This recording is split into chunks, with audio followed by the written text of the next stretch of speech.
फोड़कर उसके अंदर का फल निकालकर उस फल को शिवलिंग पर चढ़ाकर 1 लोटा जल शंकर भगवान को समर्पित कर कर दिन होना चाहिए मंगलवार। कौन सा दिन होना चाहिए? जम के बोलो जरा, मंगलवार। समर्पित करो। उसके बाद में आप विवाह के लिए अगर समर्पित करे हैं तो विवाह में देरी नहीं होगी। व्यवसाय और व्यापार के लिए या नौकरी के लिए समर्पित करे हैं तो उसमें देरी नहीं होगी। एक पत्र में आया है, सुन लीजिए, बड़ा सुंदर संवाद है। शिव महापुराण की कथा कहती है, मंगलवार को अगर शिव जी के मंदिर में, शंकर के मंदिर में जाकर 1 लोटा पानी चढ़ाया जाता है तो हमारे कार्य में उन्नति होती है। हाथ में जल का पात्र हो, शंकर के मंदिर में जब तुम जा रहे हो, शिव के पास जब पहुंचो, जल से हाथ, ये लोटा जब जल का तुम बाबा को समर्पित कर रहे हो, जल चढ़ा रहे हो, उस समय पर बाबा से जरूर कहो, बाबा बहुत दिन हो गए, बहुत दुखी हूं, ए मेरे शंकर, मेरे कुबेरेश्वर महादेव, मेरे महाकाल राजा, मेरे इस हाथ को अब तुम पकड़ लो बाबा, बहुत दुखी हूं, अब तुम थाम लो बाबा।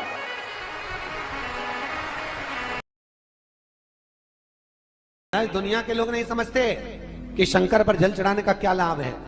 शिव महापुराण कहती है, अगर एक दिन, शिव महापुराण की कथा कहती है, मंगलवार को अगर शिव जी के मंदिर में, शंकर के मंदिर में जाकर 1 लोटा पानी चढ़ाया जाता है तो हमारे कार्य में उन्नति होती है। कोई व्यापार नहीं चलता हो, दिक्कत आ रही हो तो हनुमान जी के दूसरे नंबर का भाई गतिमान का स्मरण करो।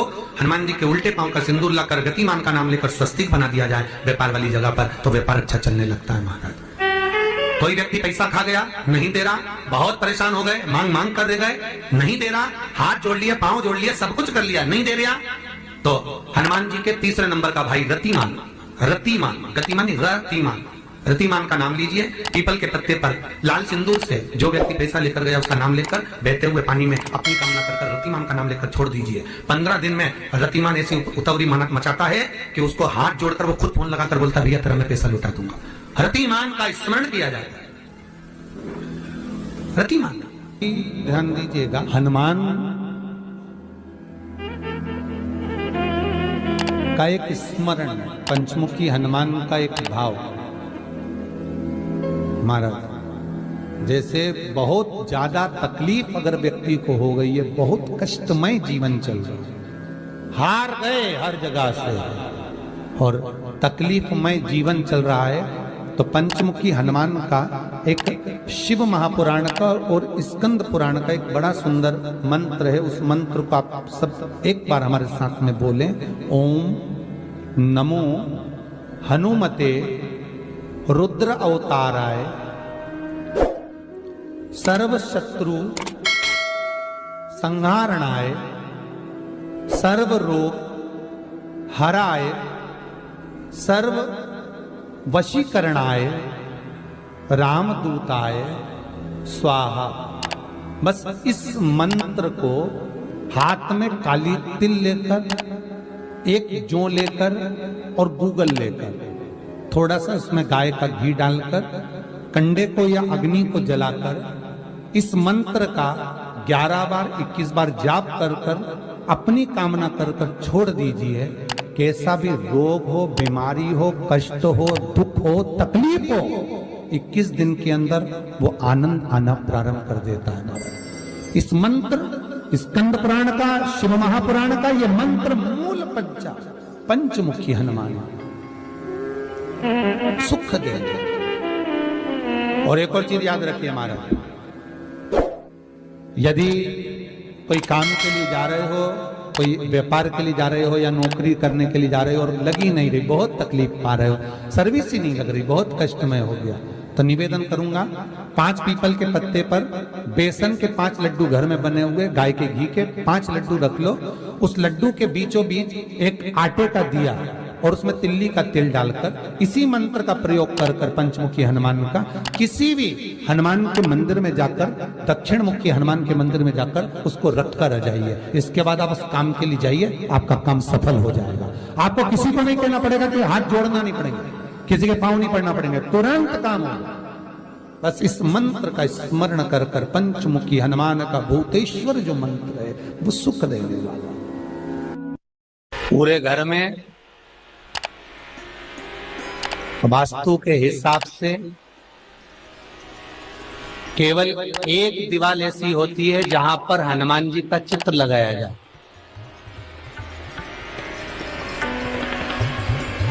चाहे तुम पर्वत उठाने वाला चित्र लगाओ हनुमान जी का, चाहे बैठे हुए लगाओ, चाहे रामायण पढ़ने वाला लगाओ, चाहे लंका दहन करने वाला लगाओ, चाहे राम नाम जपने वाला लगाओ, चाहे लक्ष्मण को संजीवनी देने वाला लगाओ, चाहे मौन मुद्रा में लगा दो, चाहे स्तुति में लगा दो, चाहे भजन में लगा दो। हनुमान जी का कोई भी चित्र लगता है तो ना पूरब में लगेगा, ना पश्चिम में लगेगा, ना दक्षिण में लगेगा। हनुमान जी का अगर चित्र लगता है तो उत्तर की दीवार में दक्षिण को देखते हुए लगता है, केवल एक ही स्थान।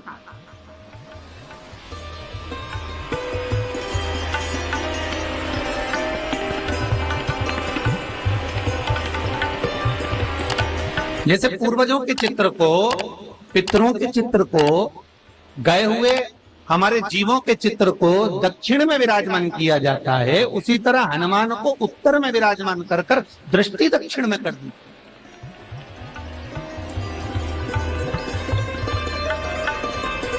घर में हनुमान जी के जितने फोटो होते हैं उसको केवल दक्षिण दिशा में लगा, उत्तर दिशा में लगा बिठाते थे, और दक्षिण की ओर उनकी दृष्टि होना चाहिए, दक्षिण की ओर उनका मुख होना चाहिए।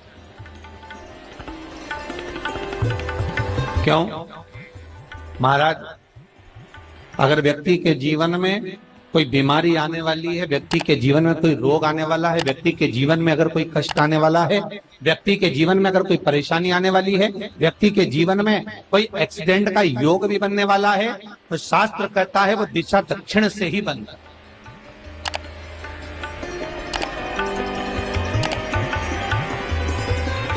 ये दक्षिण जो दिशा है ये यम की दिशा।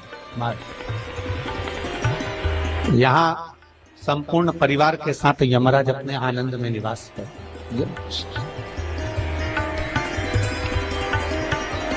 और जब हमारे घर में, हम ये नहीं कह रहे कि आप हनुमान जी का फोटो लगाओ, हम ये भी नहीं कह रहे, आपके घर में हो और आपने अगर विराजमान कर कर रखा है किसी दिशा में, तो हमारा तो निवेदन रहेगा, अभी तक आपने अगर जैसा रखा, पर एक बार दिशा बदल कर देखना कि रोग, बीमारी, कष्ट, दुख, तकलीफ में आपको लाभ मिला कि ना। हनुमान जी ने केवल दक्षिण दिशा की ओर अगर मुख कर कर हमने विराजमान कर दिया, फोटो ही विराजित किया। हम ये नहीं कहेंगे आपसे कि आप बाजार से फोटो खरीद के लाओ फिर लगाओ, नहीं, आपके घर में हो तो आप लगा दें, आपके घर में हो तो विराजमान।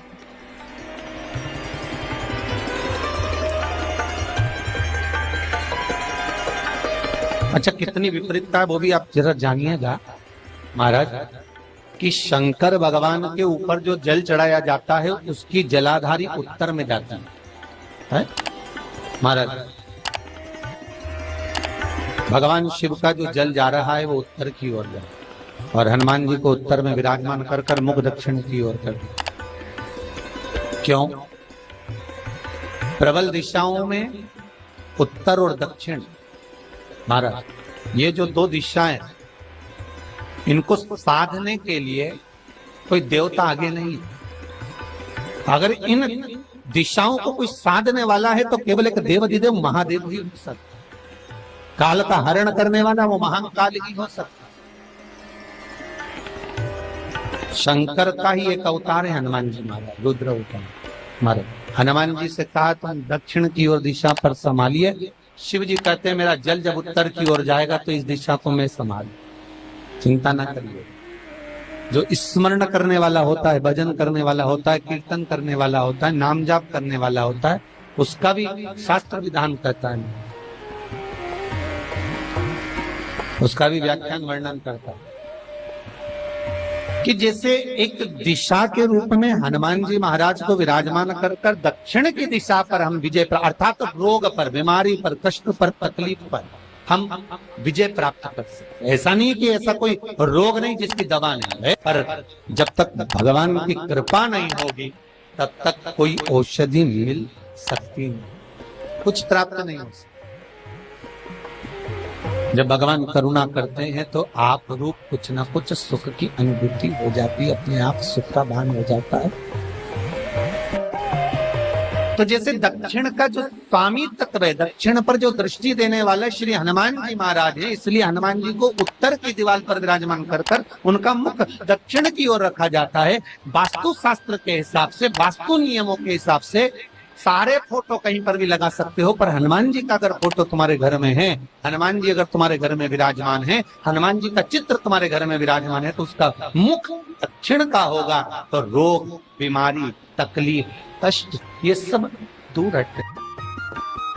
कई लोग प्रश्न करते हैं, गुरुजी आप कहते हो कि हनुमान जी महाराज शंकर भगवान का एक अंश स्वरूप है, एक अंश।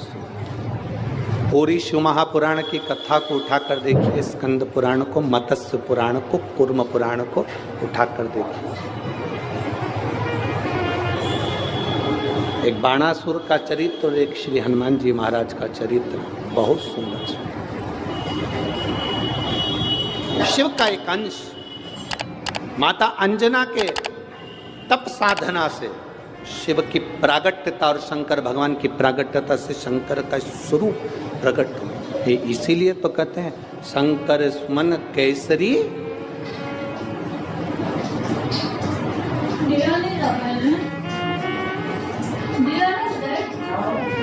शिव का एक स्वरूप है हनुमान जी। हम तो हमेशा कहते हैं अगर आप हनुमान जी का भी दर्शन कर रहे हैं तो ये अंदाजा लगा कर रखें कि आप शंकर का दर्शन कर रहे हैं। आप शंकर का दर्शन कर रहे हैं तो ये अंदाजा लगा कर रखें कि आप हनुमान जी का दर्शन कर रहे हैं।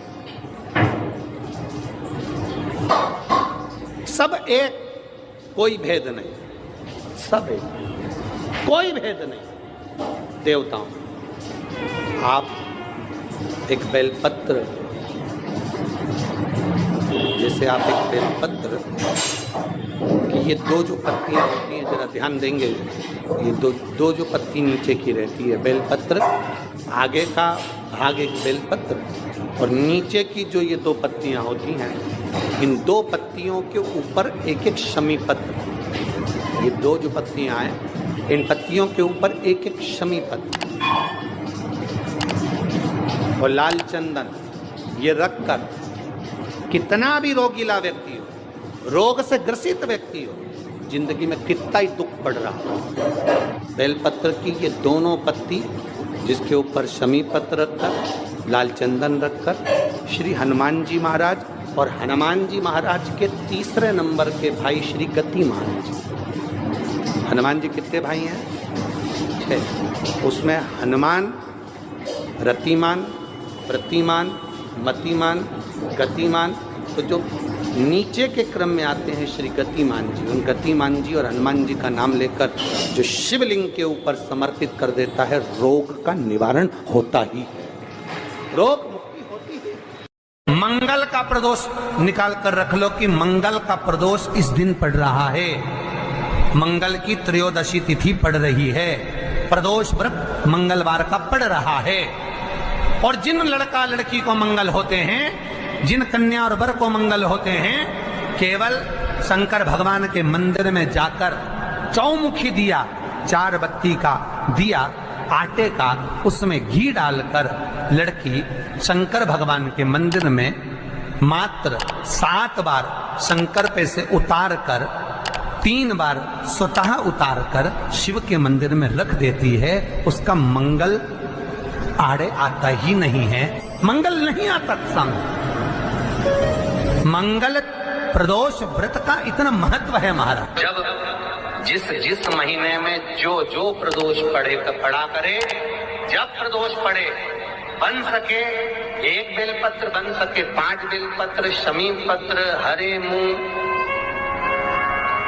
हरा मूंग, बेलपत्र, एक कलश के अंदर थोड़ा सा पानी लेकर 1 बेलपत्र, हरा मूंग, शमी पत्र डालकर और उसमें थोड़ा सा गुड़ डालकर भगवान शिव का स्मरण कर कर प्रदोष काल में, मान लो कोई काम आपका बहुत जरूरी है, बहुत दिनों से आप थक गए हैं, नहीं हो रहा, कर्जा बढ़ रहा है, धन नहीं आ रहा, व्यापार नहीं चढ़ रहा, या कोई समस्या बहुत प्रबल है, कोई एग्जाम में बैठ रहे हो नहीं हो रहा, परीक्षा भी दे दी है, रिजल्ट आने ही वाला है, तो भी प्रदोष काल में, प्रदोष के समय वो जल मूंग, समीपत्र और बेलपत्र और गुड़ का शंकर के शिवलिंग को समर्पित करना प्रारंभ कर दो। 2 या 3 प्रदोष करोगे, बाबा आपकी मनोकामना शीघ्र पूर्ण कर देगा। शंकर भगवान पर चढ़े हुए जल जब नीचे की ओर आता है, जिस जगह पर जल गिरता है उस जगह पर मात्र एक दुर्वा प्रदोष के दिन अपनी कामना कर इस शरीर के सुख के लिए शंकर भगवान के जल गिरने वाले स्थान के पास में अवधूतेश्वर महादेव के नाम से रख दी जाती है, तो जिंदगी में कभी बड़ी बीमारी नहीं आती। उसी तरह जिससे रोग को समाप्त करने के लिए दुर्वा का प्रयोग किया जाता है।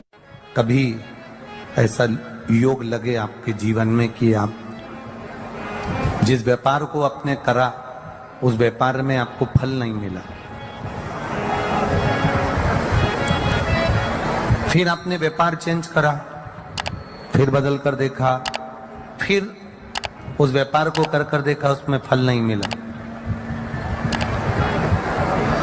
फिर आपने वापिस व्यापार को बदलने का विचार किया, तो हमारा निवेदन रहेगा उस व्यापार को बदलने से पहले एक काम जरूर कर देखो।